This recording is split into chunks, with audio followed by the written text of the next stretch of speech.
Joining me now is Bill Nye, the science guy, the CEO of the Planetary Society, and Grover Norquist, the president and founder of Americans for Tax Reform. Grover, I want to start with you. At least 30 top CEOs from companies including Exxon are saying, please, President Trump, stay in the Paris Agreement. 195 countries have signed on. Why should we pull out and side with Nicaragua and Syria?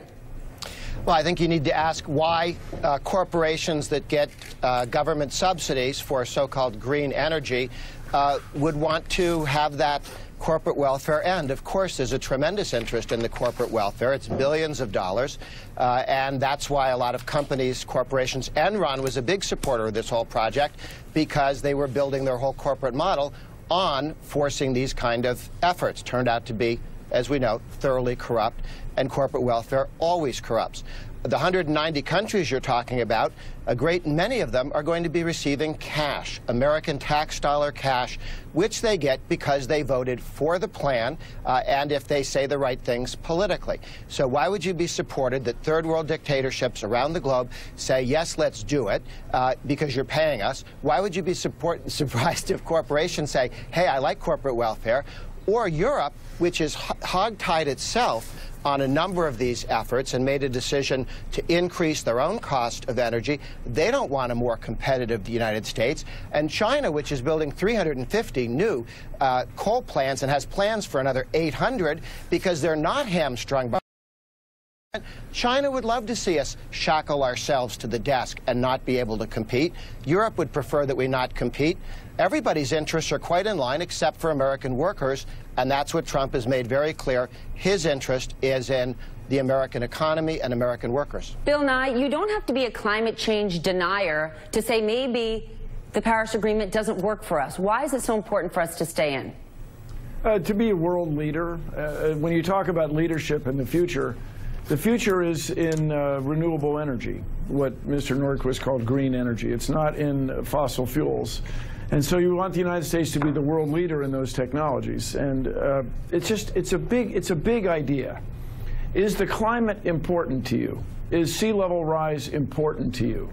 Is the quality of life of billions of people around the world as the world's population goes from 7.4 to 9 and 10 billion, is that important to you? Or do you want to reckon your policy decisions based on certain statistics captured with respect to keeping current jobs current? In my opinion, Mr. Norquist's analysis ignores completely the 3 million at least new jobs that will be created in renewable energy here in the United States. And when you look even at conservative states, Oklahoma gets 20% of its energy from the wind. Texas gets 10%. Iowa is now getting 25% of its electricity from the wind. That's the future. And that's where we want the United States to lead. And then furthermore, in a bigger idea, Mr. Norquist lumped dictatorships with people who are concerned about the climate. I think that's a false comparison. People getting cash. People getting cash. So the number on your in your document, Mr. Norquist, is $3 billion. $3 billion is what the space station costs. $3 billion is what a very short period of time at war costs.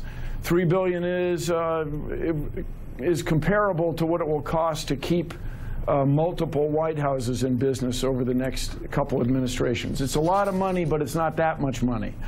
And so when you can think about the future, you think about the future of energy, it is not in fossil fuels, and that's ultimately, that's a very important part of the climate agreement. But in the bigger picture, it's the quality of life of future generations. What are you going to do when people leave Miami, when they leave Galveston, when they leave Norfolk, Virginia, because the water is coming? What are you going to do when you have to pay for seawalls in Manhattan and here in Washington, D.C.? But Bill, is that the best use of our resources today to think about generations 20, 30, 100 years in the future when there's people who need jobs and educations and safety today? What about that argument? Can I get in this conversation? Excuse me, are you kidding?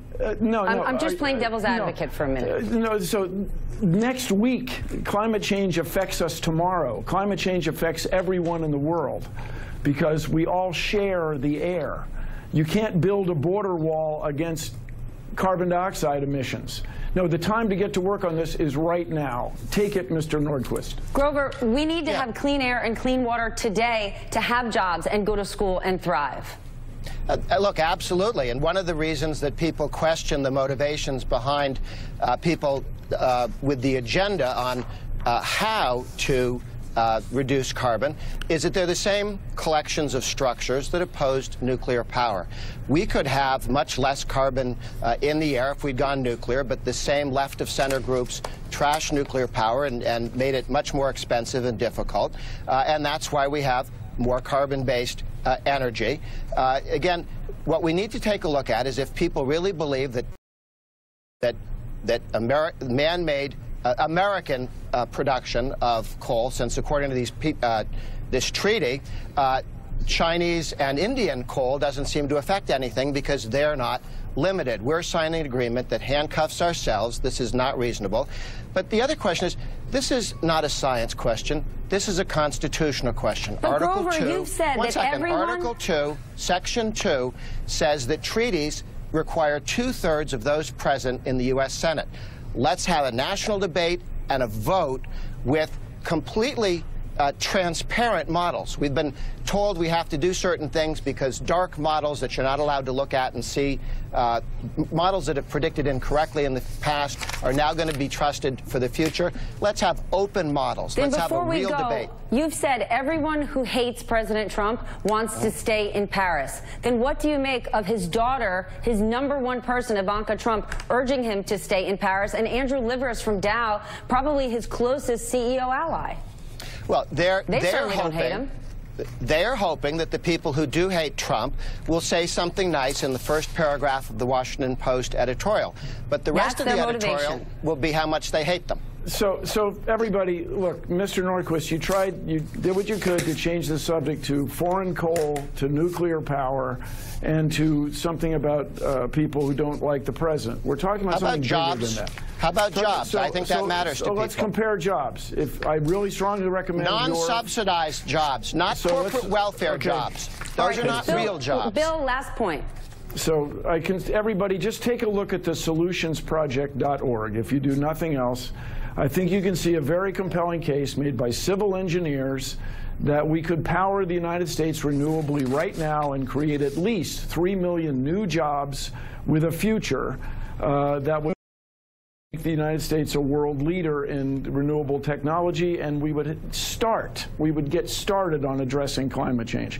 Mr. Norquist, if we could reduce taxes 10%, wouldn't that be fantastic? We've got to leave it there, wouldn't that be wonderful? If we can reduce emissions 10%, it would be a great thing. How about if we get rid of corporate welfare?